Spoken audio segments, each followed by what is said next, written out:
안녕하세요. 이제 나뭇잎이 물들어가는 계절, 가을이 왔네요. 태풍이 지나가고 맑은 하늘을 볼 수 있을 것 같은데요. 오늘은 남들을 도우려는 희생정신으로 한 사람을 구해낸 사연자님의 감동적인 사연을 들려드릴까 합니다. 어떤 이야기인지 너무 궁금하시죠? 그럼 어서 빨리 만나보러 갈까요? 저는 톡톡사연 한이입니다.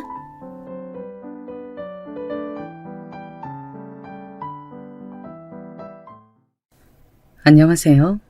저는 이제 막 40대에 들어선 대한민국의 남자입니다. 보통 이런 소개를 할 때 신체 건강한 남자라고들 많이 하던데 저는 그런 말을 쓰기가 좀 그런 사연을 가지고 있어요. 지금부터 저의 드라마틱한 인생 이야기를 한번 해보려고 합니다. 저는 부산에서 태어났어요. 아버지는 고등학교 사회 선생님이셨고 어머니는 전업주부셨습니다. 일남 일녀 중 첫째이고요. 부모님은 다정하시고 바른 분들이셨고 결혼할 때 단칸방으로 시작하셨다고 하지만 성실히 절약하셔서 결혼 후 5년 만에 작은 주공 아파트를 장만하셨다고 해요. 여기까지 들었을 때는 그냥 무던하게 자란 것 같으시겠지만 저희 집안에는 굉장히 큰 근심거리가 하나 있었습니다. 바로 저의 심장병이었습니다. 저는 태어날 때부터 선천성 기형으로 심장의 기능을 잘 하지 못하는 병을 앓고 있었습니다. 그래서 태어나고 나서 바로 집중치료실로 갔었고 막 출산을 하신 어머니는 기절을 하셨다고 합니다. 다행히 저는 그 고비를 넘기고 살아남았고요. 자라면서 수술을 몇 차례나 하게 되었습니다. 수술 후 제가 깨어나질 않아서 부모님이 3일 밤낮을 저를 지켜보면서 병실 밖에선 눈물을 흘리셨다고 들었습니다. 다행히 4일째인가 제가 간신히 의식을 찾았었다고 합니다. 사실 이런 이야기를 하면서도 저는 어렴풋한 기억만 있어서 당시 상황이 얼마나 위급했는지 와닿지는 않습니다. 그렇지만 이런 이야기가 나올 때마다 눈에 눈물을 글썽이시는 어머니의 얼굴을 보고 그저 심각했었구나 하고 짐작만 하는 것이죠. 제가 직접 느낀 심각한 순간은 청소년기에 한 번 있었습니다. 바로 제가 고1 때였죠. 야간 자율학습을 하던 시절이어서 야자를 하던 중이었고 계절은 여름이 성큼 다가오던 지금 이맘때쯤이었던 걸로 기억합니다. 저는 국어가 약해서 수능 언어 영역 문제 오답풀이 노트를 보면서 틀렸던 문제들을 분석하고 다시 새 노트에 옮겨 정리하고 있었는데 갑자기 가슴이 조이는 듯한 통증이 오기 시작했어요. 통증은 점점 심해져서 제가 선생님께 양호실에 가겠다고 말하려고 책상 모서리에 손을 짚은 순간 제 눈앞이 새까매져 오면서 그 후로 아무것도 기억나지 않습니다. 후에 친구들 말에 따르면 제가 일어서려다가 그 자리에서 그대로 쓰러지는 바람에 119가 오고 학교 전체가 난리가 났었다고요. 또다시 심장 판막에 이상이 생긴 것이었습니다. 저는 결국 병원에 장기간 입원을 하게 되었어요. 그렇지만 나쁜 점만 있는 것은 아니었어요. 입원한 병실 친구 중에서 어릴 때부터 폐가 안 좋아서 조금만 뛰어도 숨이 찬다는 친구가 있었는데 그 친구와 저는 아주 죽이 잘 맞았거든요. 그리고 동갑이었습니다. 말이 많은 녀석이라 그 녀석과 함께 떠들고 있으면 지루한 병원에서의 하루가 후딱 가곤 했죠. 제가 하도 장기 입원을 하다 보니 부모님도 매일같이 저를 보러 오시지는 못하셨거든요. 친구 역시 병실에 혼자 있는 날이 많았죠. 어느 날 걔가 저한테 말했습니다. 있잖아. 나는 가끔 사람 없는 병원 옥상에서 있는 힘껏 달리기를 한다. 임마, 너 그런 거 하면 안 되잖아. 숨쳐서.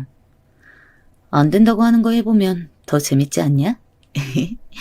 이상하게 나는 그렇게 숨이 턱까지 차서 죽을 것 같이 헐떡대다가 보면 내 앞에 다른 고민들이 날아가고 그저 지금 이 순간 내가 살아있구나. 그게 참 감사하다. 나는 그런 마음만 남더라고. 지금 이 순간? 그렇지. 지금 나는 살아있고 숨 쉬고 있고 그게 얼마나 감사한 일인지 그런 것들이 말이야. 숨이 차고 살려고 노력하는 내 몸을 보면 간절함이 느껴져서 그런가? 저는 아직도 이 대화를 잊을 수가 없습니다. 살아가는 일의 간절함, 당장 내가 마셔야 하는 공기 한 모금의 소중함 같은 것 말이죠.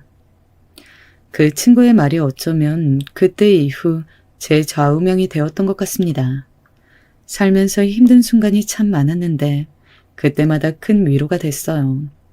참 지혜로운 친구였구나 라는 생각이 들었죠. 그 녀석은 책을 많이 읽었는데 뭔가 자신이 사회에 보탬이 되는 사람이 되고 싶다고 했어요. 그리고 헐리우드 영화를 보며 항상 사람들을 영웅이 구해내는 장면에서 박수를 쳤죠. 친구는 자신의 꿈은 슈퍼맨처럼 위기 상황의 사람들을 구하는 영웅이 되고 싶다고 했어요. 얼른 이 지겨운 폐병을 이겨내고 온갖 무술로 몸을 단련해서 다른 사람을 구하는 산악구조대나 소방관이 되고 싶다고 했죠. 그래서 항상 영웅이 나오는 영화를 본다면서요. 저는 그런 친구와 함께 길고 지루한 병실 생활을 견뎌냈습니다. 제 인생에서 가장 외로웠지만 돌이켜보면 행복한 시간이었습니다. 아마도 부모님과는 다르게 혈연관계가 없는 남이지만 나와 가장 영혼이 가까운 사람이었기 때문인 것 같아요. 흔히들 말하는 소울메이트 같은 느낌이요. 그러던 어느 날이었어요. 친구는 자신이 꽤 좋아졌다고 금방 태어날 수 있을 것 같다고 좋아했죠. 나 있잖아. 나가자마자 검도하고 태권도 배울 거다? 너 그러다 몸살나. 두 개를 어떻게 한 번에 같이 하냐? 아이, 나는 할 수 있다니까. 지금까지 병원에 있었던 시간이 아까우니까 정말 시간을 아꼈을 거야. 나한텐 시간이 얼마나 남았는지 모르잖아. 야, 임마. 누가 너 지금 당장 죽는데? 뭔 실없는 소리를 하냐? 아니, 누가 언제 죽을지 모르니까 말이지. 내 말은. 암튼 나는 나가면 바로 검도랑 태권도 배울 거고 너랑 수능 100일주도 마실 거다. 알았냐? 오, 수능 100일주? 그건 나도 땡기는데? 엄마 아빠 몰래 맥주 마실 수 있는 데를 찾아야겠는데? 그렇게 우리는 태어나를 손꼽아 기다리며 이 지긋지긋한 병원에서 이제 나갈 수 있겠다고 웃었습니다. 그리고 그 다음날 보통 때와 다름없이 친구의 병실로 향하고 있는데 의사 선생님과 간호사님들이 뛰어다니고 있었어요. 병실에 못 들어오게 하고 한참 동안 난리를 치더니 갑자기 제 친구가 죽었다고 하는 것이었습니다. 저는 너무 당황스러워 어떻게 된 일이냐고 물으니 갑자기 심장마비가 왔는데 체크를 못했다는 것이었어요. 폐하고는 상관없이 위급 상황에 친구는 잠을 자고 있었고 곁에 아무도 없었기 때문에 아무도 심장마비가 온 줄 몰랐다고. 저는 털썩 그 자리에 주저앉아 버렸습니다. 친구는 어제 저한테 유언을 한 것이었어요. 자신이 죽을 것도 모른 채 말이죠. 저는 병실 복도에서 친구의 병실 침대를 보면서 오열을 했습니다. 지소가 소방관 한다며 이 자식아. 뭐냐?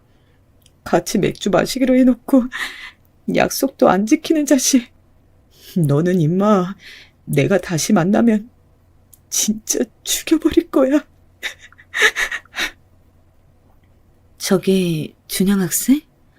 이거 지석 학생이 준영 학생 주려고 한 책 같은데 유가족분들이 전해주래요. 간호사 누나가 책을 한 권 저에게 전해주었습니다. 그 책의 제목은 어느 소방관의 기도였습니다. 첫 장을 넘기자 지석이가 적어놓은 짧은 메모가 있었어요. 준영아, 우리 같이 소방관 되는 건 어떨까? 그 글을 보는 순간 참았던 눈물이 또 흘러내렸습니다. 나와 함께 소방관이 되는 걸 꿈꾸면서 이 책을 샀을 텐데 친구는 이제 영영 볼 수 없는 먼 곳으로 가버렸으니까요. 지석이는 왜 이 책을 저한테 주려고 했을까요? 저는 그 책을 보며 지석이를 오래 생각했습니다. 아마도 나는 이런 소방관이 되고 싶었다고 자신의 꿈을 이야기해보고 싶었던 걸까요? 그 후로 저도 사람을 구한 소방관들의 이야기들을 찾아보면서 소방관의 꿈을 키우게 되었습니다. 먼저 간 친구 지석이의 꿈을 제가 이어받고 싶었거든요.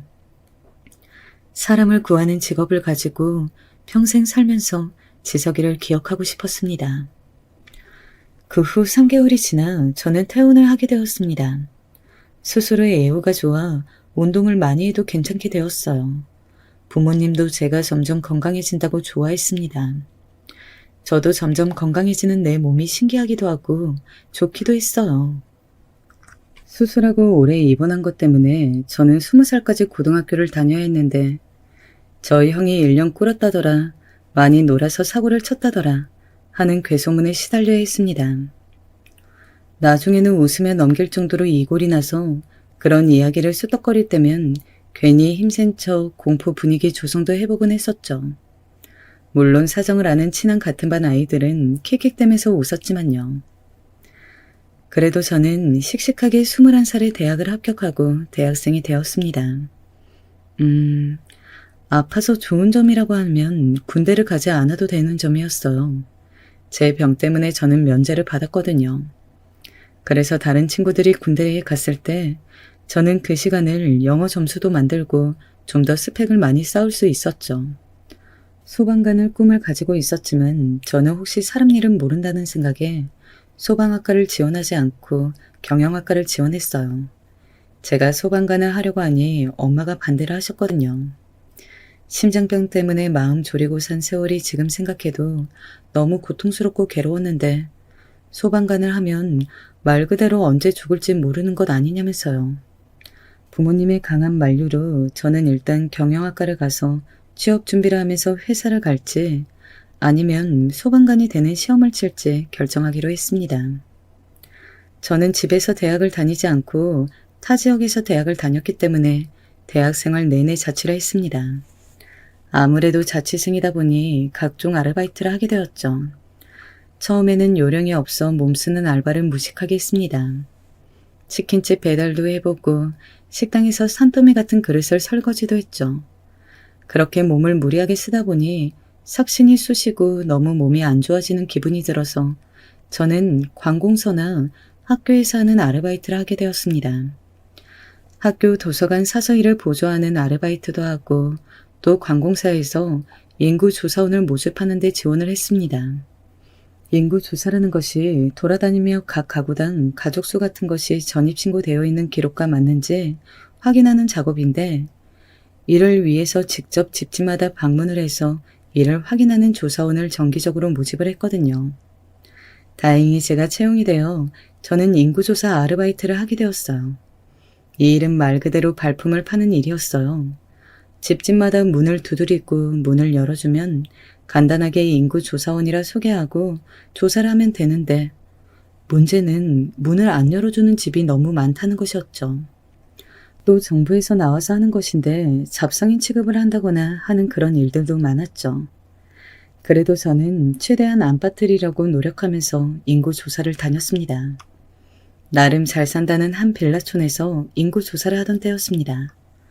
3일째 한 집을 허탕을 치고 있어서 저는 오늘은 꼭 집에 사시는 분을 만나야겠다 싶어 이른 아침에 그 집을 향해 가고 있었습니다. 그런데 누가 무슨 물건을 태우는지 어디선가 매캐한 연기가 날아오는 것 같았어요. 저는 그 연기가 매워서 몇 번이나 재채기라 하며 제가 조사해야 할 그 집의 문을 두드렸습니다. 쾅쾅쾅. 계세요? 정부에서 하는 인구조사원입니다. 문 좀 열어주세요. 아직 출근 안 하셨죠? 누구세요? 아주머니는 무서우셨는지 고개만 빼꼼 내밀어 저를 보시더군요. 저는 역시 출근 전 이른 시간에 오니 사람이 있다는 생각에 기뻐서 얼른 말씀을 드렸습니다. 인구조사라고 들어보셨죠? 정부에서 실제 전입신고가 되어 있는 거랑 실제 살고 있는 게 어떻게 다른지 취합하는 건데 여기 서류에 간단하게 표시만 해주면 되거든요. 작성 좀 해주시겠어요? 아, 네. 근데 어디서 불났어요? 총각, 뭐 본 거 없어요? 무슨 연기지 이게? 그러게요. 안 그래도 저도 연기 냄새가 왜 이렇게 나나 했는데 이상하네. 저 위에서 나는 연기 같은데. 일단 이거 작성하고 계실래요? 제가 한번 가볼게요. 그렇게 저는 아주머니께 서류 작성을 부탁드리고 그 집보다 한층 정도 더 높이 있는 5층짜리 다세대 빌라 쪽을 향했습니다. 아무래도 그쪽에서 연기가 넘어오고 있는 것 같았거든요. 건물 앞에 도착해 복도로 들어가 보니 점점 연기가 심해지는 게 안 되겠다 싶어서 저는 우선 핸드폰으로 연기가 너무 난다고, 아무래도 불이 난 것 같다고 119에 신고를 했습니다. 그리고 복도를 들어가면서 큰 소리로 불이야! 불이야! 하고 외쳤어요. 사람들이 소리를 듣고 하나 둘씩 문 밖으로 나가기 시작했습니다. 저는 마침 가지고 있던 겉옷에 물을 적셔 입과 코를 막고 복도 안쪽으로 향해 들어갔습니다. 3층 복도 제일 끝쪽에서 불이 난 듯 싶었습니다. 어마어마한 열기가 느껴지고 있었어요. 젖은 옷을 대고 문을 돌려보니 문 손잡이가 돌아가는 것이 문이 열려있는 것 같았죠. 저는 안에 사람이 없을 수도 있는데 빨리 빠져나가야겠다면서 돌아서는데 갑자기 어디선가 희미한 사람의 목소리가 들리는 것 같았어요. 살려주세요. 그것은 분명히 누군가 간절하게 도움을 요청하는 소리였습니다. 저는 그 소리를 듣고 멈춰 설 수밖에 없었죠. 그 순간 제 머릿속에는 분명 갈등이 있었습니다. 어떻게 할까? 지금 내가 나가면 내 한 몸은 무사할 텐데 저 집 안으로 들어가면 그냥 다 죽을 수도 있다. 그런데 그때 친구의 얼굴과 목소리가 떠올랐습니다. 준영아, 나는 위기 상황에서 영웅이 되는 것이 내 꿈이야. 같이 소방관 되지 않을래? 저에게 살아있음의 가치를 알게 해준 저의 소중한 친구, 바로 지석이었습니다. 지석이라면 어떻게 했을까? 지금 이 상황에서. 저는 그 생각이 든 순간 바로 현관문을 열고 집 안으로 뛰어 들어갔습니다. 저는 친구에게 부끄럽게 살고 싶지 않았습니다. 어떻게 되든 한 생명이라도 살릴 수 있다면 뭐든 해봐야 할 것 같았어요. 뿌연 연기를 헤치며 제 입과 코를 막고 있는 수건이 점점 말라가는 것을 느끼면서 저는 황급히 사람의 형체를 찾았습니다. 바닥에 쓰러진 한 할머니의 하얀 머리카락 같은 것이 보였어요. 할머니가 맞았습니다. 연기에 질식한 상태이신 건지 의식이 없었지만 저는 우선 할머니를 업었습니다. 그리고 필사적으로 달리기 시작했어요. 더 안쪽에 다른 사람이 있을지 모르지만 그 사람까지는 구할 수 없을 것 같았습니다. 이 할머니라도 살릴 수만 있다면. 저는 필사적으로 현관문 쪽을 향해 달렸습니다. 분명 짧은 거리인데 화마가 집어삼키려고 다가오는 이 상황에서 현관문까지의 그 거리가 참으로 멀게 느껴졌습니다. 간신히 현관문 쪽에 다다랐을 때 머리 위에서 뭔가 떨어져 내리는 느낌이 들어 저는 팔을 들어서 막았습니다. 현관문에 나무로 만들어져 있던 어떤 틀 같은 것이 제 팔에 닿았고 저는 화상을 입었죠. 그리고 팔에 부딪힌 뜨거운 나무 조각들이 제 얼굴 쪽으로 떨어져 내렸습니다. 저는 얼굴에 뜨거운 느낌이 들었지만 일단 할머니를 데리고 나가야 하기에 필사적으로 밖으로 나갔습니다. 제가 간신히 건물 밖으로 나가자 소방관들이 들어오다가 저를 보고 저와 할머니를 부축해서 대기하고 있던 119 구급차에 태웠습니다. 저는 정신없이 구급차를 타고 병원으로 갔죠. 얼굴이 뜨거웠고 숨이 잘 안 쉬어지는 느낌이었습니다. 그렇게 혼미한 정신 가운데 저는 할머니가 무사한지 너무 궁금했습니다. 괜찮으셔야 할 텐데. 그리고 마치 드라마처럼 저는 갑자기 눈을 떴습니다. 눈을 뜨자 하얀 형광등 불빛이 보였고 사람들이 왔다 갔다 하는 게 아직 응급실인 것 같았어요. 저에게 의사가 와서 얼굴과 팔에 화상을 심하게 입어서 수술을 해야 한다고 했습니다. 그리고 이어진 고통스러운 수술. 화상 치료가 정말 끔찍한 것은 화상을 입은 피부에 치료를 할 때 정말 피부 껍질이 그대로 벗겨지는 고통을 겪는다는 것입니다. 저는 그 처절한 고통의 치료를 계속하며 병원에서 살아있어요. 부모님은 말없이 눈물을 흘리시고 그저 살아있어서 고맙다고 매일 저의 곁에서 감사의 기도를 드리더군요. 저는 화상치료의 끔찍한 고통 때문에 한동안은 정신을 차릴 수가 없었습니다.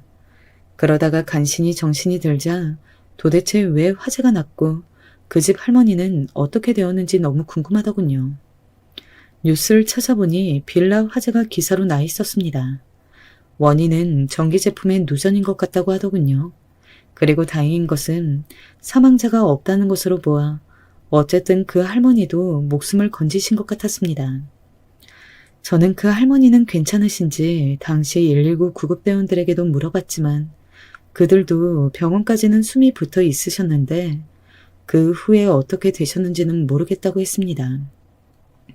다만 그 할머니가 구급차에 흘리고 가신 게 있다고 찾아가라고 연락을 드렸으나 연락이 안 됐다고 하면서 저에게 혹시 찾아가겠냐고 잘 아는 분이시냐고 해서 저는 그런 건 아닌데 일단 한번 찾아뵙고 구해주신 거 인사를 드리겠다고 했습니다. 그렇게 해서 찾아간 소방서에서 저는 할머니가 팔에 차고 계셨을 것 같은 작은 묵주 하나를 받아왔죠. 저는 혹시 나중에라도 할머니가 찾으시면 이 번호를 남길 테니 알려주셨으면 한다고 했습니다. 왜 그렇게 할머니의 생사가 궁금했냐고요? 그 불 속에서 함께 살아나온 동지이기도 했고 또 건강은 어떠신지 그 불 속에서 혹시 안 좋아지신 거 아닌지 그냥 걱정이 되었거든요. 그렇게 저는 화상치료를 하면서 다시 대학을 마저 다니며 취업 준비를 했습니다. 그런데 저에게는 큰 문제가 하나 생겼습니다. 대학을 다닐 때도 사람들이 저를 쳐다보는 것에 적응이 안 되었는데 취직을 한다면 면접을 봐야 하는데 제가 너무 화상을 심하게 입는 바람에 한쪽 얼굴의 형체가 많이 무너졌습니다. 그래서 보기에 무척 흉한 얼굴이 되어버렸죠. 왼쪽 뺨 전체가 화상을 입어 쭈글쭈글해져 버렸으니까요. 친구들이야 그래도 제 사정을 아니까 그러려니 하려고 노력하는 게 보였지만 이제 취업을 해야 하고 면접을 봐야 하는데 정말 앞길이 막막했습니다. 일단 소방관은 그 화마를 겪고 나니 제가 자신이 없어 시험 준비를 하지 않기로 했고 그저 저는 제 스펙에 맞는 중견기업을 들어가서 회사원 생활을 하기로 마음을 먹었습니다. 그런데 여기저기 취직 원서를 아무리 내도 저보다 훨씬 토익 점수가 낮고 봉사활동 실적도 낮고 학점도 낮은 친구들이 턱턱 붙을 동안 저는 계속 면접에서 떨어지는 것이었어요. 1차 서류 전형에 통과하고 2차 블라인드 테스트도 통과한 회사는 엄청 많았는데 꼭 마지막 최종 면접에서 미끄러지는 것이었습니다. 예를 들면 이런 식이었죠. 최종 면접에 가면 다른 지원자들에게는 앞으로의 포부나 회사에 합격한다면 첫 월급으로 뭘 하고 싶냐는 등의 질문을 한다면 저에게는 항상 그 얼굴은 왜 그렇게 됐냐는 식의 질문만 하는 것이었습니다. 제가 화재 사고를 겪었다고 하면 다들 불쌍한 표정을 짓고 그리고 저는 항상 탈락을 하는 것이었죠. 저는 점점 제 얼굴로 인해 위축되기 시작했습니다. 항상 챙이 길어 얼굴을 가려줄 수 있는 등산용 모자 같은 것을 쓰고 다니고 마스크를 하고 다녔죠. 물론 요즘에야 코로나 때문에 마스크를 다들 하고 다니지만 제가 얼굴 때문에 마스크를 쓸 때만 해도 사람들은 모자와 마스크로 얼굴을 한껏 가린 저를 슬슬 피해 다녔습니다. 한 번은 지하철 화장실에서 계속 모자를 쓰고 다니니까 너무 땀이 나서 잠깐 등산용 모자와 마스크를 벗었는데 옆에서 손을 씻고 있던 유치원생 꼬마 남자아이가 저를 보고 괴물이라고 소리치고 오는 통에 애 아빠가 미안하다고 하며 데려간 적도 있었어요. 그때 저는 알았습니다. 아, 내 얼굴이 어린아이의 눈에 괴물로 보일 정도로 보기에 안 좋구나. 그런 생각을 하니 눈물이 자꾸 났습니다. 전공을 살려 취직을 하지 못하면 저는 평생 부모님의 짐이 되어 살아가야 하는 건지 어떻게 살아가야 할지 감이 잡히질 않았습니다. 저는 취업을 하고 싶은 마음에 하루 종일 카페에 앉아 노트북으로 이력서를 쓰면서 앉아 있었는데 문득 노트북이 배터리가 다 되어 충전하려는데 안 가져왔다는 것을 알았죠. 제 거 쓰실래요? 핸드폰하고 충전잭이 같죠? 고개를 들어보니 옆자리에 앉아있던 여자분이었습니다. 저는 노트북을 충전할 수 있어 감사하다는 생각에 빵 한 봉지를 내밀었어요. 이거 간식인가요? 그런데 제가 좀 많이 출출한데 혹시 시간 되시면 같이 밥 먹을래요? 아, 네? 밥이요? 네, 제가 꼭 먹고 싶은 게 있는데 그 메뉴가 2인 이상만 주문이 되거든요. 어때요?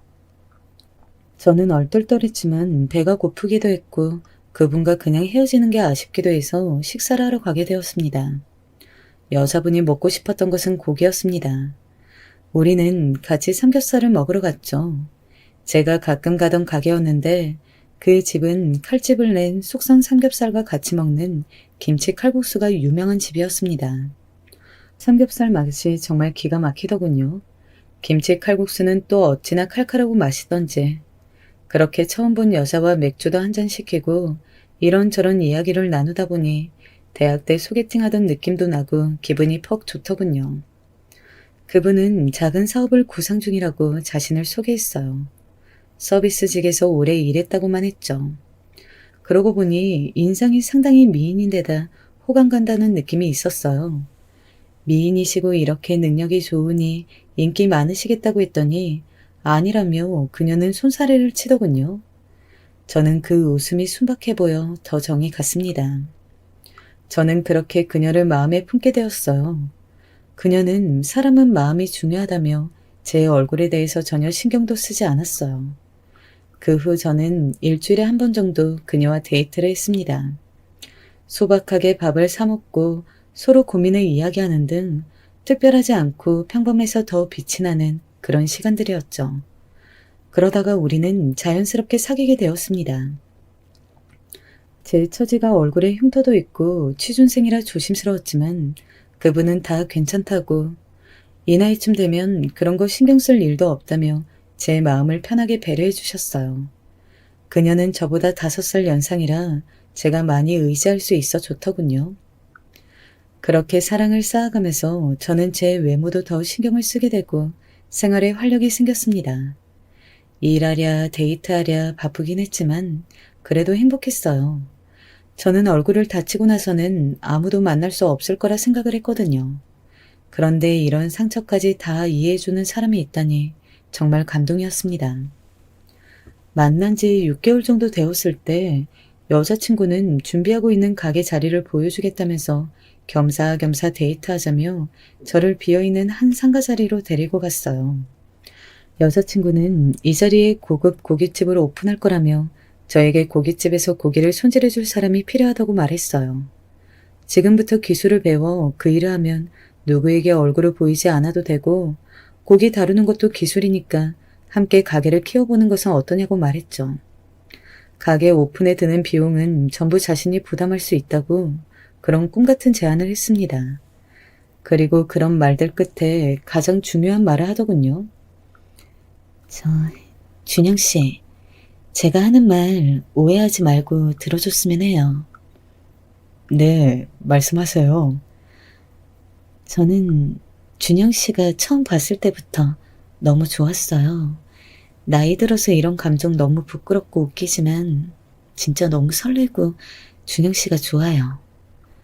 준영 씨 닮은 아이를 낳고 싶어요. 네? 저는 너무 당황스럽습니다. 워낙 개방적이고 진취적인 사람인 줄은 알았지만 지금 그녀는 저에게 프로포즈를 하고 있었어요. 저는 이런 상황에서 나는 백수인데 나는 얼굴이 화성으로 망가졌는데 등등 여러 생각이 스치며 머릿속이 복잡해졌어요. 이런 로맨틱한 상황에서 마음 편히 행복해할 수 없는 제 처지가 서글프기도 했습니다. 저는 일단 결혼에 대해서는 좀 더 신중하게 서로 생각해보자고 말했어요. 그리고 며칠 뒤 여자친구를 만났을 때 저는 당분간은 연애만 하고 싶다고 했어요. 내가 너무 가진 게 없어서 자신이 없다고.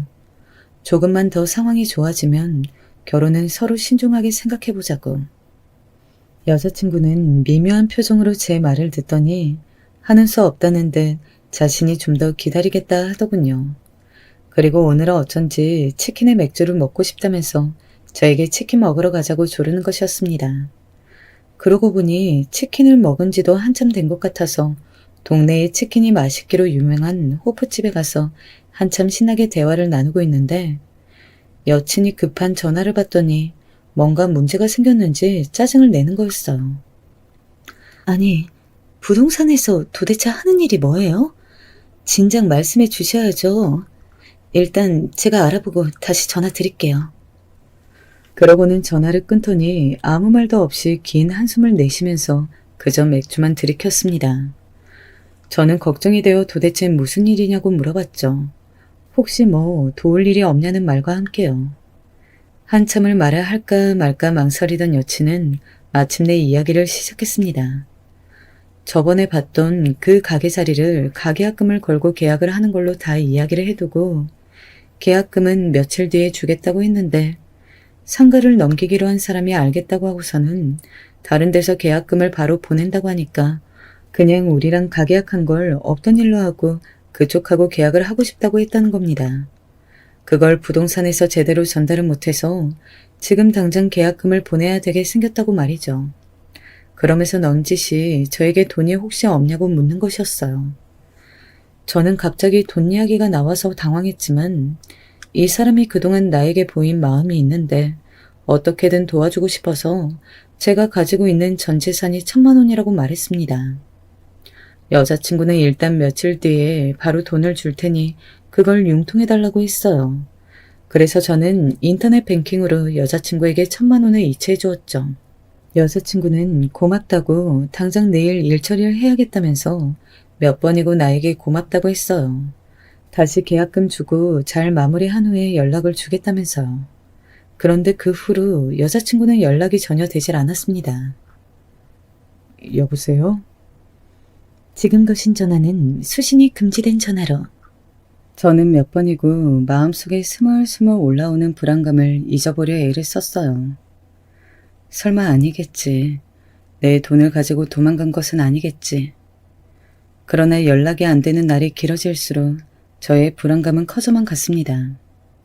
도저히 견딜 수 없는 지경이 되자 저는 그때 여자친구가 보여준 상가 자리를 찾아갔어요. 그 자리에는 샤브샤브 식당이 이미 들어와 있었습니다. 저는 다급히 사장님 계시냐고 사장님을 찾았어요. 사장님, 혹시 이 가게 월세로 얻으신 건가요? 부동산 계약 언제 하신 거예요? 이 자리에 제가 아는 지인이 고깃집을 한다고 했는데 어떻게 된 건가 해서요. 네? 이 가게 제 건데요? 제가 주인이에요. 이 상가 한 번도 월세 내놓은 적도 없어요.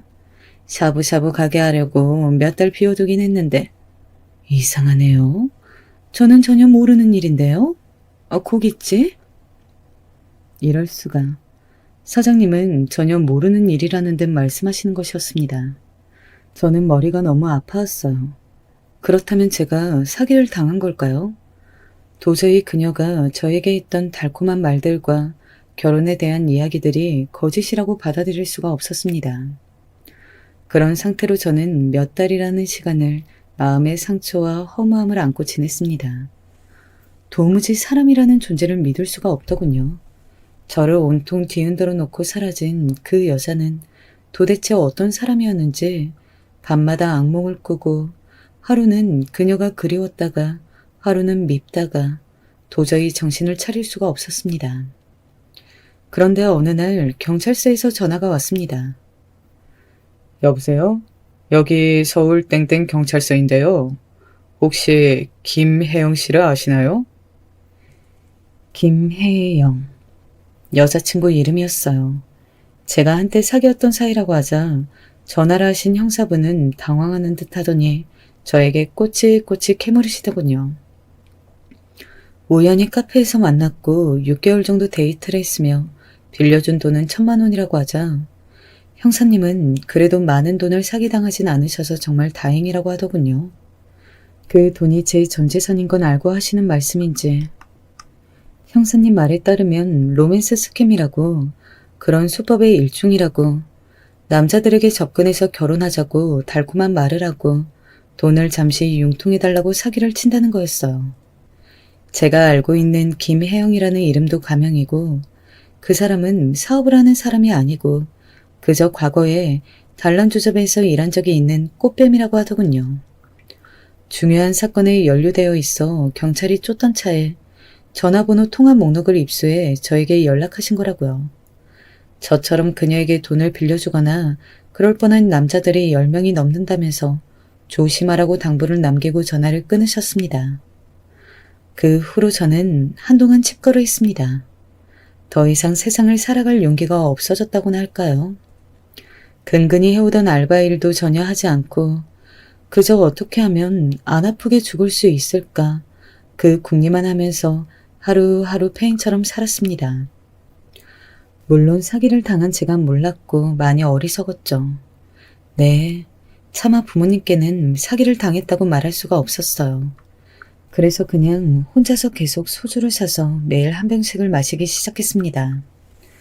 다른 지역에서 자취를 하고 있으니 다행히 이런 못난 모습을 부모님이 모르고 있을 수 있었죠.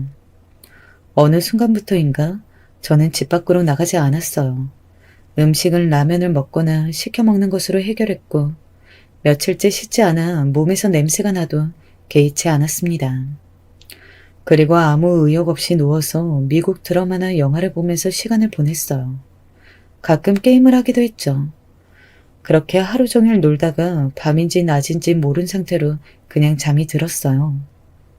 그렇게 잠이 들면 항상 꿈에 먼저 죽은 내 친구 지석이의 모습도 보이고 그 화재 현장에서 저에게 살려달라 했던 할머니의 모습도 보였어요. 저는 꿈에 할머니가 자꾸 보이는 것으로 보아 할머니가 그때 어쩌면 돌아가셨나 보다 하고 생각하게 되었습니다. 그럴 때면 지석이가 남긴 책을 읽어보기도 하고 할머니가 남기신 묵주를 팔에 차보기도 하고 가만히 만져보기도 했어요. 아마도 천주교 물건인 것 같았는데 뭔가 정교한 조각이 새겨져 있었어요. 이런 내 모습을 지석이가 보면 뭐라고 할까? 내가 그때 할머니를 구하기 위해 용기를 냈던 것은 옳았을까? 어쩌면 나는 영웅이 될 수 없는 소시민인데 영웅이 되려고 욕심을 내서 이런 벌을 받는 것은 아닐까? 많은 생각들이 내 마음속을 쥐어뜯고 휘갈겼어요.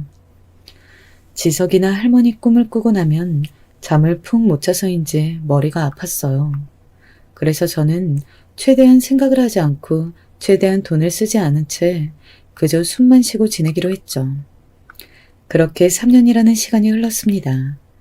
3년 동안 저는 소위 말하는 백수생활을 하고 있었어요.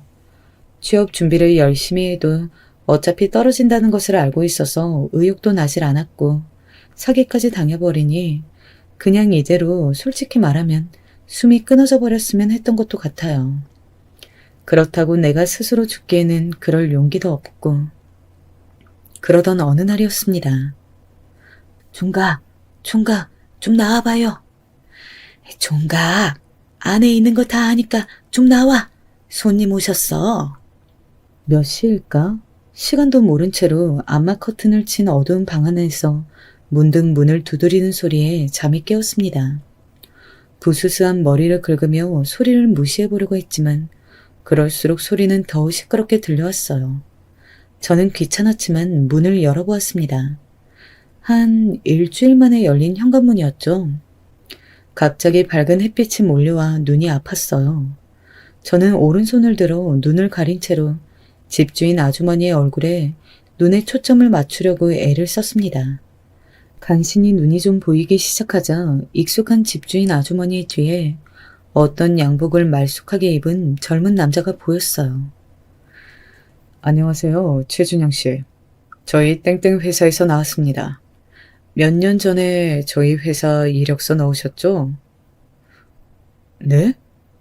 이번에 인력을 추가로 뽑게 돼서 오래된 이력서까지 검토한 결과 면접 기회를 드리려고 하는데요. 어떠십니까? 여기 원서를 드릴 테니 지원 생각이 있으시다면 지원 부탁드리겠습니다. 그럼. 그 남자는 자신이 할 말만 하고는 그 자리에서 차를 타고 가버렸습니다.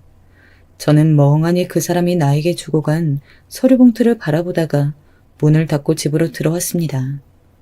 봉투를 열자 그 안에는 진짜 입사 원서와 지원 일정이 적혀 있었어요. 저는 얼떨떨한 기분으로 그 봉투를 일단 책꽂이 한쪽에 넣어두었습니다. 그리고 며칠이 지나고 저는 엄마의 전화를 받았어요.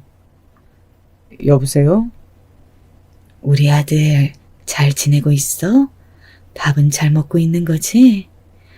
오늘 우리 아들 좋아하는 제육볶음 했는데 생각이 나서 전화했어. 요즘 왜 이렇게 집에 안 와? 그냥 준영아, 취업 안 해도 되니까 하루하루 즐겁게 지내고 건강하기만 해. 응? 사랑해, 우리 아들. 엄마는 마치 제 마음을 안다는 듯이 저에게 다정하게 말씀을 하시는 거였어요. 취업 안 해도 상관없다는 엄마의 그 말씀이 가슴에 사무쳐 갑자기 눈물이 났습니다.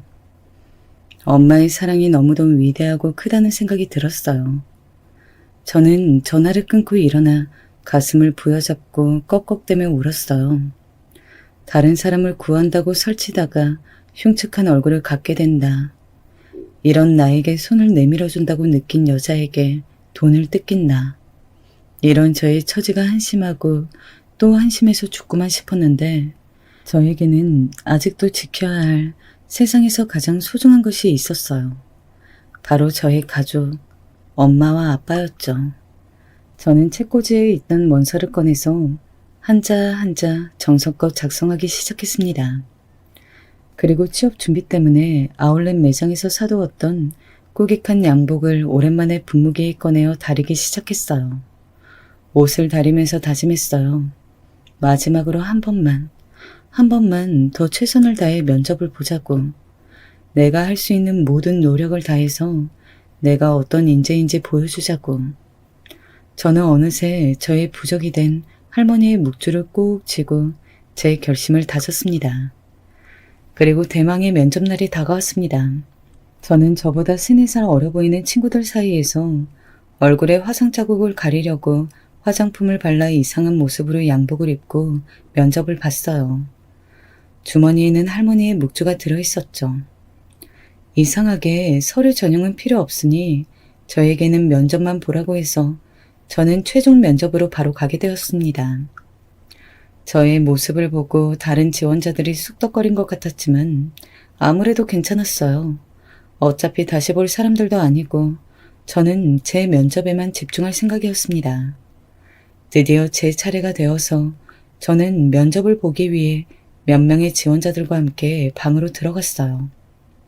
방 한가운데는 회사의 대표님인 나이 지긋하고 풍채 좋으신 분이 앉아 계셨고 양 옆으로 회사의 중역분들이 계셨습니다. 첫 번째는 공통 질문이었습니다. 첫 월급을 타서 뭘 하고 싶은가? 이 질문에 대해서 많은 사람들이 부모님 내복을 사드리겠다 또는 업무를 위한 책을 사보겠다고 했습니다. 제 차례가 되었습니다. 저는 제 첫 월급을 형편이 어려운 화성 환자들에게 기부하고 싶습니다. 저와 같은 고통스러운 치료 과정을 겪은 분들에게 작은 힘이나마 보태고 싶습니다. 그리고 저와 같은 화상 흉터가 있는 사람도 사회의 일원으로 당당하게 월급을 받고 기부도 할 수 있다는 것을 보여주고 싶습니다. 저의 대답을 듣고 다른 중역분들은 제 얼굴을 유심히 살펴보는 듯 하였습니다. 그런데 이상하게도 대표님은 저를 보고 미소만 지으실 뿐 놀란 기색이 전혀 없으셨어요. 그리고 이상하게 그분의 눈가가 촉촉한 것처럼 보였죠. 저는 제가 착각한 것인가 생각했습니다. 취업 준비를 하면서 가장 힘이 되었던 사람이나 물건이 있는지. 두 번째 질문이었습니다. 부모님, 친구 등 다양한 대답이 쏟아졌습니다. 저는 가만히 한쪽 호주머니에 들어있는 묵주를 쥐어보았어요. 드디어 제 차례가 되었습니다. 저에게 가장 힘이 되었던 물건은 바로 이 묵주입니다. 저에게는 아주 깊은 사연이 있는 물건이고 언젠가는 이 물건의 주인분을 만나고 싶다는 마음으로 살아왔거든요. 힘이 들 때마다 저는 이 묵주를 쥐고 여러 가지 소원을 빕니다. 그러면 마음이 편해지고 마치 묵주의 주인분이 저를 응원해주고 있는 것처럼 느껴지거든요. 그때였습니다. 갑자기 대표님이 벌떡 일어서서 저에게 다가오시는 거였어요. 자네, 그 묵주 나한테 잠깐 보여줄 수 있겠나? 아, 네. 놀랍게도 중후한 나이의 대표님은 손을 떨고 계셨습니다. 저는 묵주를 대표님께 건네어드렸어요. 그분은 묵주를 찬찬히 살펴보시더니 가운데 정교한 성모 마리아 조각이 있는 부분에 박힌 보라색 보석을 보고 갑자기 묵주를 붙잡고 눈물을 흘리기 시작하시는 것이었습니다. 모든 사람들이 당황해서 대표님을 바라보고 있었어요. 저도 영문을 모른 채 일어서서 대표님을 바라보았죠. 그런데 대표님이 갑자기 저를 붙잡고 덥석 안으시는 것이 아니겠어요? 드디어 찾았네, 이 사람아. 이 사람아. 내가 얼마나 자네를 찾았는지 아는가. 이제야 어머님의 유언을 지킬 수 있게 되었구만. 이 사람아. 그렇게 대표님은 생판 처음 보는 초면인 저를 끌어안고 계속 오열을 하시는 것이었습니다. 대표님의 울음소리는 너무나 커서 건물 전체가 다 울릴 지경이었어요. 결국 그날 면접은 그렇게 끝나고 저는 대표님과 단둘이 마주 앉게 되었습니다. 너무 울어 퉁퉁 부은 눈을 하고 있는 대표님은 저에게 말씀하셨습니다. 그 묵주의 주인은 바로 우리 어머니일세. 작년에 타계하셨지. 어머니가 그렇게 죽기 전까지 자네를 찾아야 한다고 말씀하셨다네. 생명의 은인이라면서 어떻게 사는지 혹시 형편이 힘들면 도와주고 싶다고 항상 마음의 빚이라고 말씀하셨어. 이럴 수가. 바로 제가 구한 그 할머니가 대표님의 어머니였던 것입니다. 아, 그 화재 당시 괜찮으셨나요? 잘 지내신지 저도 늘 궁금했는데 저도 소방서 쪽에 찾아가서 묵주를 흘리셨다 해서 제가 가지고 가면서 전화번호를 남겨뒀는데 무사하신지 궁금해서요. 어머니는 그 당시 너무 충격을 받아 잘 기억을 하지 못하셨네. 묵주를 흘린 것도 그리고 소방서를 찾아갈 생각도 못했지. 화상을 입은 부분도 있으셔서 그 치료를 하고 2년쯤 지났을까. 소방서 쪽에 연락을 해보니 당시 일을 기억하는 사람이 없었어. 같이 입원했던 병원에도 물어봤지만 알려줄 수 없다는 말뿐이었지. 그 묵주는 어머니가 처녀 시절 바티칸까지 가서 사오신 것이었네. 한국에서는 구할 수 없는 모양이지. 그래서 내가 한눈에 자네를 알아봤던 것일세. 그러면 어떻게 몇 년 전에 지원한 저에게 면접의 기회를 주신 건가요? 아, 그건 내가 뒤늦게 얼굴에 화상 흉터가 있는 이력서 사진을 봤기 때문이지. 나이도 우리 어머니를 구한 또래같이 보이고 어머니를 구한 그 갸륵한 청년도 취업할 때 이런 어려움을 겪을지 모른다는 생각에 자네를 한번 보고 싶었네. 그런데 자네가 바로 그 사람일 줄이야. 그랬군요. 정말 저한테 일어난 일이지만 믿을 수가 없네요. 고맙네. 정말 고맙네. 어머니는 자네 덕분에 전수를 누리고 가셨어. 우리 회사에서 뛰어난 인재로 성장해주게 항상 네 자네를 눈여겨보고 있을 것세. 자신의 목숨을 걸고 다른 사람을 구해내는 그 마음만으로 자네는 우리 회사 최고의 인재일세.